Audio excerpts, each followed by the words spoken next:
Hello, and welcome to Indiana Tech Career Center's Dining Etiquette PowerPoint. Today, we're going to talk about dining etiquette. What is that? Well, it's a certain set of rules that govern the expectations of social and dining behavior in a workplace, group, or society. Table manners are visible signs that you're a polished and knowledgeable professional. In your career, more than likely, you're going to come up against a meeting over breakfast, lunch, brunch, dinner. It can be an interview, it can be a meeting, all kinds of things. And etiquette is just a way to show that you are, like I said before, polished and knowledgeable. So let's get into it.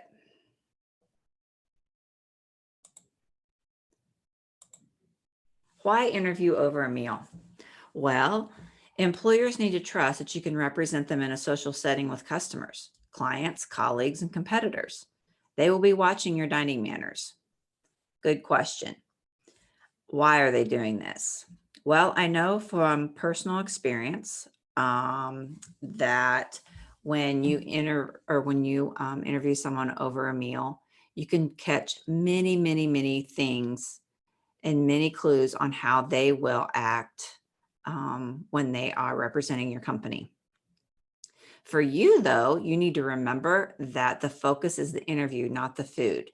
You're there to get the job, not to enjoy the food, even though we want you to enjoy it, but it is not the main thing. We suggest you eat a light snack before you go. And the reason for that is lots of times if you're on an empty stomach and you're nervous, you're going to be jittery. You're going to be thinking about food and how much you want to eat, and you will maybe eat too fast or things like that. So we suggest you eat a light snack before you go because it isn't about the food.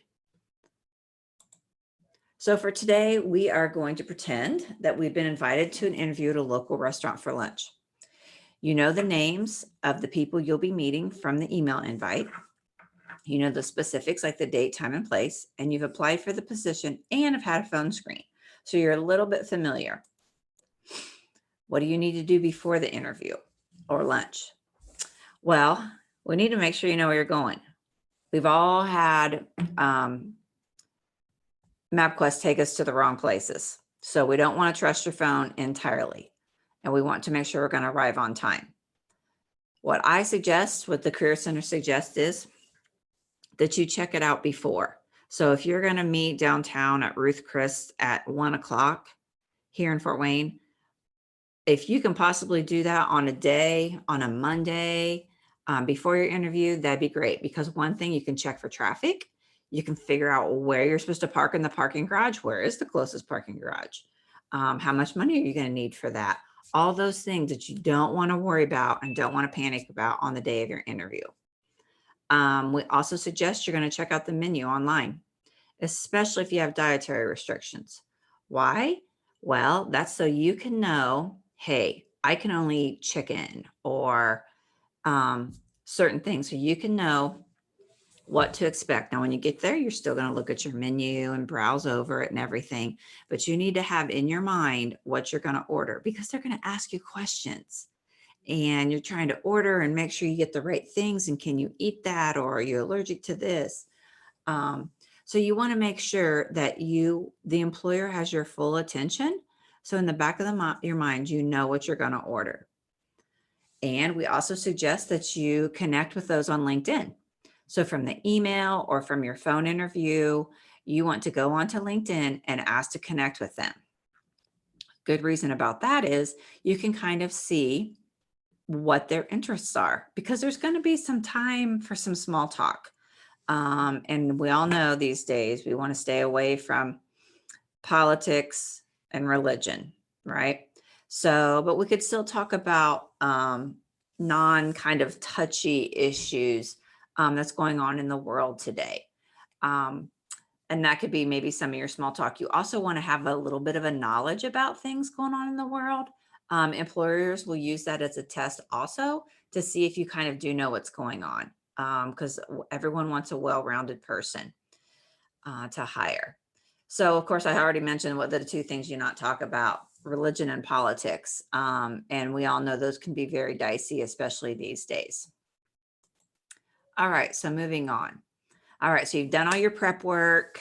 You have linked with them on LinkedIn. You've checked out your menu. You know exactly where you're going to go, where you're going to park, all those things. So you get to the restaurant. What happens if you don't see the people you're meeting? Good question. Happens a lot. Sometimes they go ahead and have a seat in the back of the restaurant, or sometimes they're running late. You need to rely on your host and hostess. And we'll pepper that throughout the rest of the time here in your interview, because they will be your biggest helpers. So you will want to ask them, hey, I'm Amy Trosper and I'm here to interview with such and such company. Are they here yet? And if she says yes, she can direct you. If she says no, you'll just have a seat and wait, because you have talked to these people on the phone. But if you have connected them on LinkedIn, you'll know exactly what they look like when they walked in. All right. So the hostess has walked you back to the table. They were already there. And you walk back and you introduce yourself and you wait to be suggested where they're sit. There may be 2 or 3 people back there. There may be 1 person, but there'll always be an empty seat where they choose for you to sit. So the big questions, how do you know what to do and when to do it? All right, we're going to go over all of that through this, so you'll be all prepared to go. What's the role of the employer throughout the meal interview? Well, to be honest, the role of the employer throughout the meal and interview is going to be the same as when they're your boss. They're kind of running the show. So basically, in some terms, you can relax a bit, because they are going to lead this interview. All right, so let's get started. We're all sitting down. We've all introduced ourselves. And now, how do you know what to order? Well, you know what to order because you've already looked online at the menu. And so you have in your mind what to order. You might want to check the sides to see if, those are there. You definitely want to peruse the menu. But that's all done, so you don't have to worry about that. What about alcohol? All right, I always kind of get some pushback on this when I do a live etiquette meal. Alcohol, as a general rule, is a giant no-no for many reasons. First of all, you need to be 21. Second of all, alcohol, messes with our inhibitions. We want to be sharp. We want to be on the top of our game for these questions that we're going to be asked. And alcohol can impair that. Keep in mind, alcohol is also a test. They want to see if you can be, influenced by peer pressure or how you react to the question. Here's a fun one. What to do if you get the wrong order, wrong food. Say you ordered chicken and they bring you a raw steak, steak tartare. How do you handle that? I always love when I do a live etiquette meal, how students do this. And you can always tell the introverts from the extroverts. The right answer is you want to catch the waitress's attention politely and just kind of, bring her to your side and say, I think there's been a mistake. And the reason you're going to want to do that is it's probably an attempt to see how you'll handle this. My husband does this on all the interviews where he's interviewing a comptroller, an accountant, anything in purchasing. And yeah, well, it's kind of wrong to do that to somebody. He does it for a reason because he wants to know, are they just going to accept this? This is not what they ordered. Are they going to accept it? What if they've put a bid out for 3 cents for a bolt and they've agreed on that? It's been shipped. And when he gets the invoice, they charged him 4 cents a bolt.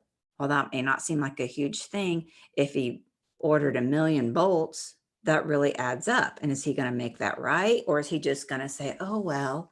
So keep in mind, a lot of these things are tips and tricks to kind of make you mess up to see how you act. All right. So wait for the employer to bring up business matters. Why? Because again, they're leading this interview. Also, you don't want to be that one. You don't want to be that person that comes in, throws his napkin on his lap and says, "Hey, how much does this pay? How many vacation days am I getting?" All of that stuff. That's called couth, and it's called waiting for the right moment and the right timing. It'll come up. It'll come up. It's probably going to be later in the interview because they want to get to know you a little bit before. All right, so let's take a little bit of a look at the table settings. All right, so you've already ordered your meal. We're good to go. And now I want you to review the table settings as the conversation is starting. So you can kind of see here is a typical place setting. There's a lot of extra stuff in here, but typically if you're at a nice restaurant, this is the way it's going to go. All right. So keep in mind, you probably won't have these wine glasses here, but you will have everything else. The number one tip that we can give you is eat from the outside in. All right. So you can see how the salad fork's on the outside and the dinner fork is closer to the plate. Same here. Okay. So you're going to eat from the outside in. So they're going to bring you your salad. You're going to use this fork, and then you leave the fork on the plate and they're going to take it all away. Okay. The only wonderful thing that stays for the whole meal, because these things are going to come and go and come and go, is your bread plate and occasionally the cup and saucer if it's there at the beginning. Sometimes this isn't brought till the end. So we want to keep that in mind. So you're going to want to put your napkin on your lap as soon as the host does, and the napkins stay there. Please never use it as a bib. I know none of you will, but it's kind of comical. Sometimes people do. If the napkin falls on the floor, just signal to the staff that you'd like a new one. And like I said, silverware from the outside in. All right. So what goes where? Understanding what you have, what it's used for, and when to use certain elements of the place setting. So the coffee cup and saucer never leaves the table. As long as, and the bread and butter one probably usually don't either. Okay. So I also like the cup and saucer because so you got your coffee and you had some sweet and low. You can just take that little piece of trash and tuck it right underneath here. And it stays hidden and doesn't kind of trash up your table. So let's learn how to pass. All right. So I know this seems kind of overwhelming. There's lots and lots of rules. This is just a general tips to help you. Salt and pepper always pass together. So if Joe from across the table asks you for the salt, just grab the salt and the pepper that are right there beside each other and hand them both together. Okay. So food is served from the left and dishes are cleared from the right. You don't have to memorize this because if you're in tune with your server, you're going to feel them behind you. When you feel them behind you, getting ready to take your plate or to deliver it, just kind of lean a little bit to help give them space to do that. But the best thing and the easiest thing to remember is everything gets passed to the right, always to the right. If you're the first one to take a piece of bread, offer it to your buddy first on the left, take your piece, and then just keep passing it on to the right. All right. And when the butter is passed, just take enough for yourself and put it on the edge of your plate. Then you don't have to ask again. You're set. All right. So let's look at a list of courses. Now, usually this is how it goes. Appetizer, soup, which these may come at the same time, salad, entree is your main meal, part of your meal, dessert. And then we'll talk a little bit about plated versus served. When we do an etiquette meal, ours are always plated meals. So they come all at the same time. All right. So we're going to take our lead from the employer when we're ordering. We know in our mind what we want to order. When you're looking online and you see the menu and anything that says market value, you're kind of going to want to stay away from. The most thing I suggest is not because it's usually the most expensive, it's because it usually takes longer. It's a special order and they make that usually right then. So it usually takes longer and you don't want to delay your whole table getting their food, or you don't want to be the only one sitting there with your food or waiting for your food when everyone else has theirs. So we do suggest you don't order the most expensive thing on the menu. We just think it looks, um, kind of unprofessional, like woohoo, I'm going to get the most expensive thing because this guy's paying for it. So we just want you to kind of stay away from that. You want to be sure you don't order anything messy, spaghetti, chicken wings, ribs, because as you know, those are messy and it's going to be hard because your fingers are going to be messy and then your napkin's going to be full of barbecue sauce. Any of that stuff, just try and stay away from.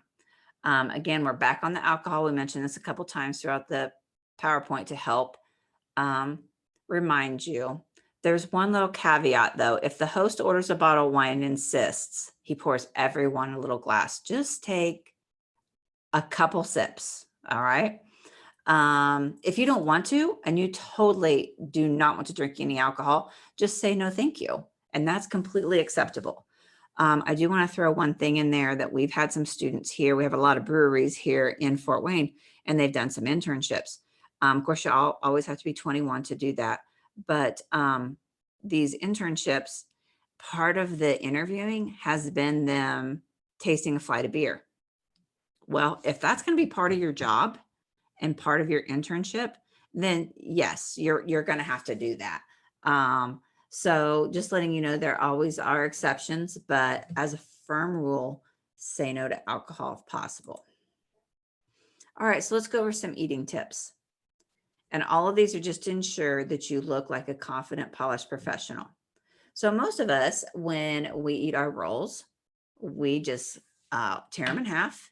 We put a big hunk of butter on there and we, take bites out of them.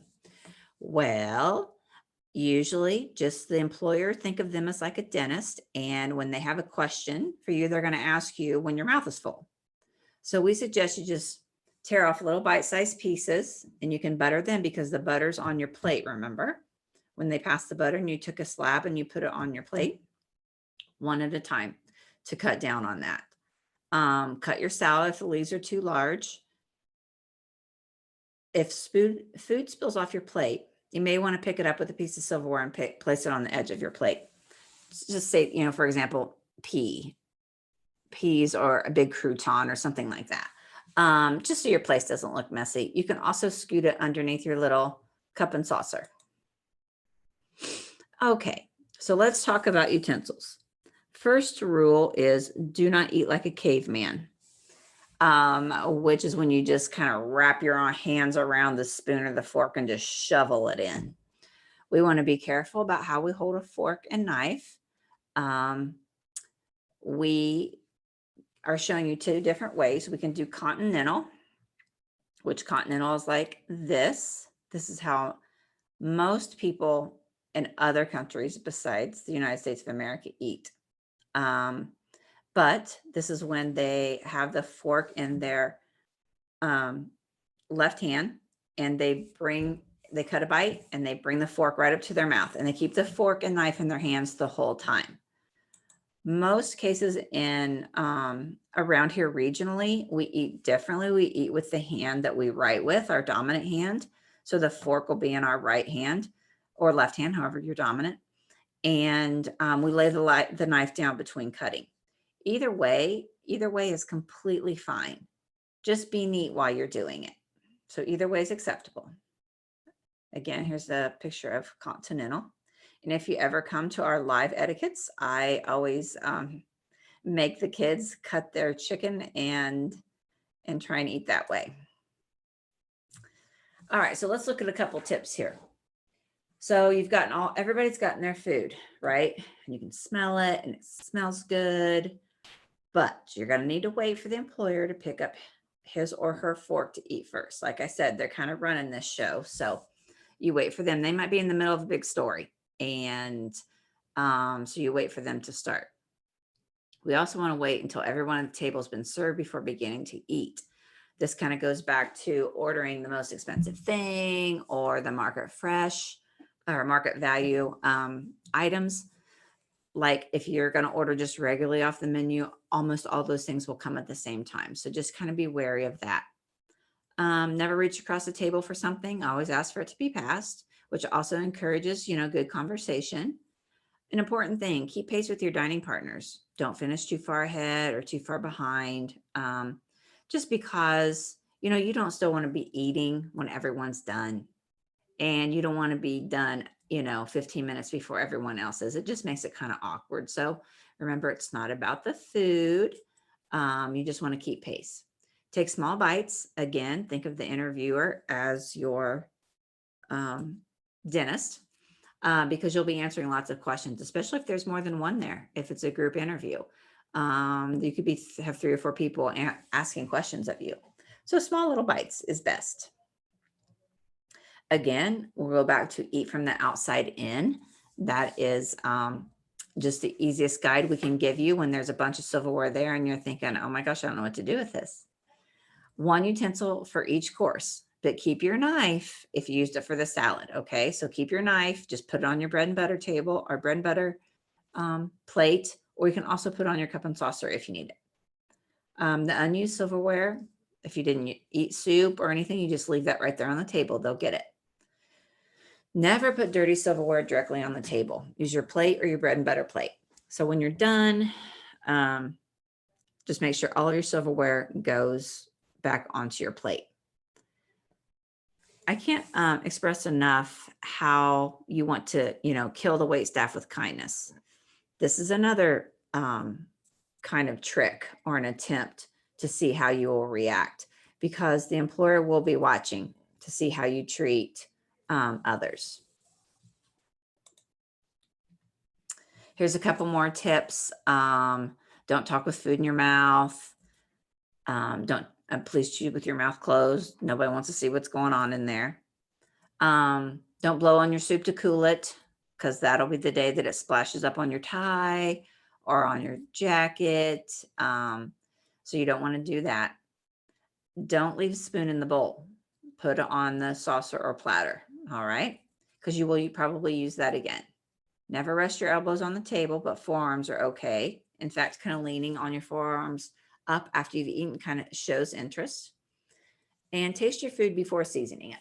And you want to ask why about this. Very important. That's another trick or attempt to see how you handle things.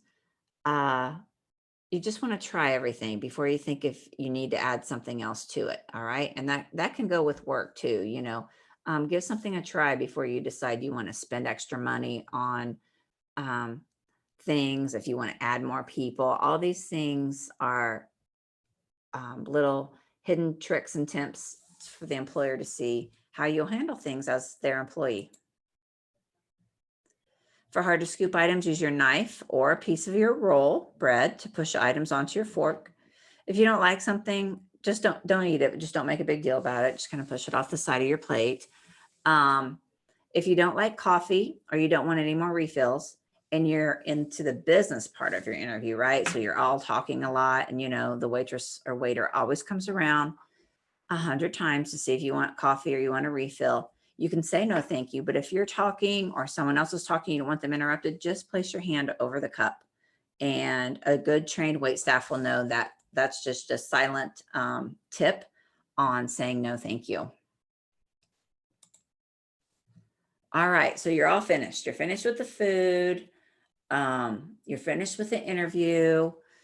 So you want to lay your fork and this, sharp side knife inward, fine. You don't have to remember all these guys. It's just if you lay it at an angle, that is a signal to an educated wait staff that you're done.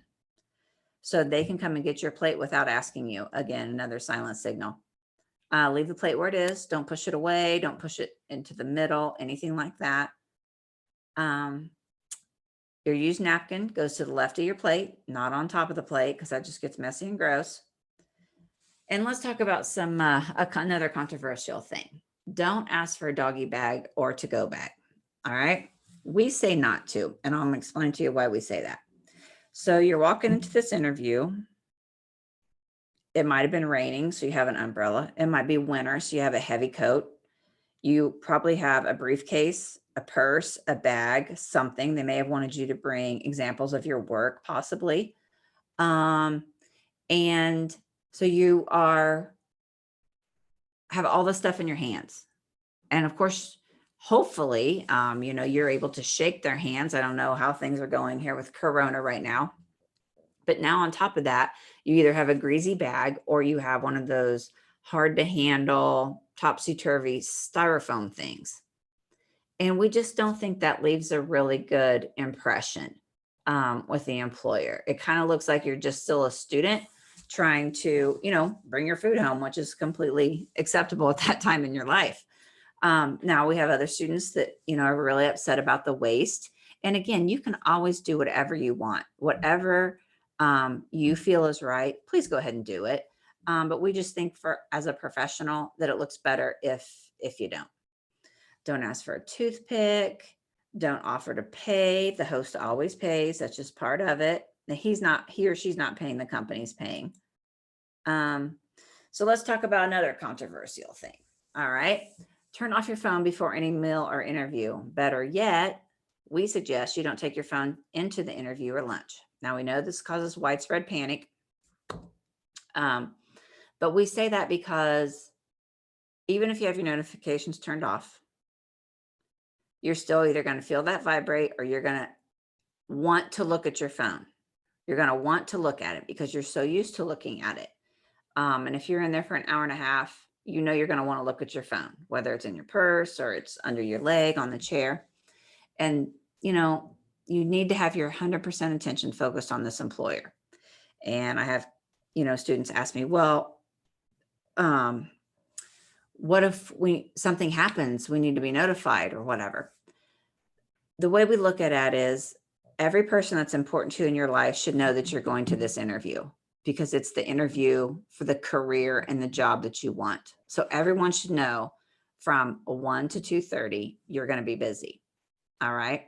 Now, if there's something pressing, if someone is really sick in the hospital, there's a procedure going on and you will need to be kind of standby, we suggest that you call ahead and you change the interview.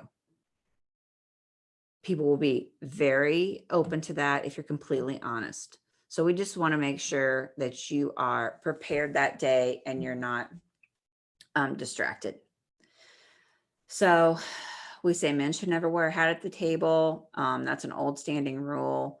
We really don't think anyone should wear a hat at the table. Don't smoke before an interview or at the interview, of course. Of course, I don't think anybody can smoke in restaurants anymore, but you kind of don't want to do it before, especially in your car before, because, hair or smoke sticks to hair and everything else. And it just doesn't present a real professional opinion. All right. So if you're getting up, you need to go to the restroom, just excuse yourself. Please don't blow your nose in your napkin. Go into the restroom, blow your nose, go to the bathroom, check your makeup, check your hair, whatever you want to do. That's completely fine. Just put your napkin on the back of your chair when you go. If you drop a utensil, pick it up and ask for a new one. If you can't reach it, just let the server know it's down there. What happens if you spill? All right, so we're all human and this stuff happens, okay? What we like to do, help you to understand, is just don't make a big deal about it. You can say, oh my goodness, I apologize, I'm sorry. Things like that happen. We're all human. So if you need to excuse yourself, like I said, put your napkin on the back of your chair or next to your plate. You can go on to the restroom if you need. If you need to take a breath of fresh air. If it's a long interview and you need a break, that's fine. Walk outside, get a breath of fresh air, come back in refreshed. All right, so these are some of our final points. Super important. Please and thank you always to the wait staff. We know you would do that. Everyone, is polite and kind. Remember, the main point of the meal is the interview, not the food. All right, so this part's super important. Pay attention. Follow up with any reimbursements, mileage, etc. as directed. Follow directions. This is another attempt or trick to see how you will handle yourself. There may be an email that says that they want to reimburse you for the parking garage fee or for the mileage of you driving or even, plane tickets or anything like that. Follow the directions exactly in the email, because lots of times that's just another way they can weed you out. If you don't follow directions, they know you're not going to follow directions at work, and they probably don't want that as an employee. So super, super important. Always send a thank you note for the interview and the meal. If you come to one of the live etiquette meals, there's lots of little antidotes and stuff that we tell. I am going to add this one here to the recording. So a couple of years ago, we had a tech student, a Purdue University student, and a student from, I want to say Iowa or something out in the Midwest, applying for an engineering position here in town at a really one of the more prestigious companies. I happen to know the guy who was interviewing them, and he was just like, wow, these guys are all, stars. So of course they did the phone screen. They all passed that. They came on their campus and did interviews. They did interviews again, a third interview, a fourth interview with a panel. With that interview, they deleted the guy from Iowa. So it was a tech student, Purdue student. Those kids were so good, they created a second position so they didn't lose either one of their talents. All right. The top spot, though, went to the tech student, I'm proud to say. Not that I had anything to do with that, but it went to a tech student. That makes us proud because she sent a handwritten thank you note for the interview and the meal, and for all the consideration and the time they had spent on trying to find the best employee. That came across my friend's desk when they were getting ready. They were trying so hard to make this decision, and they gave the job to her. So never doubt what a small little thank you note can do. I can't stress that enough. So keep those things in mind. What's nice is this is now a recording, and you can go back and refer to this before any kind of an interview you have over a meal. You can catch it on our YouTube page. I think it's also going to be on our website. So again, if you have any questions, please stop by and see us in Andover, shoot us an email, give us a call, reach out on LinkedIn. All of us are on LinkedIn, any of those things. We are here to help, and we are more than happy to do it. So if you guys have any other questions, please let me know. Thank you.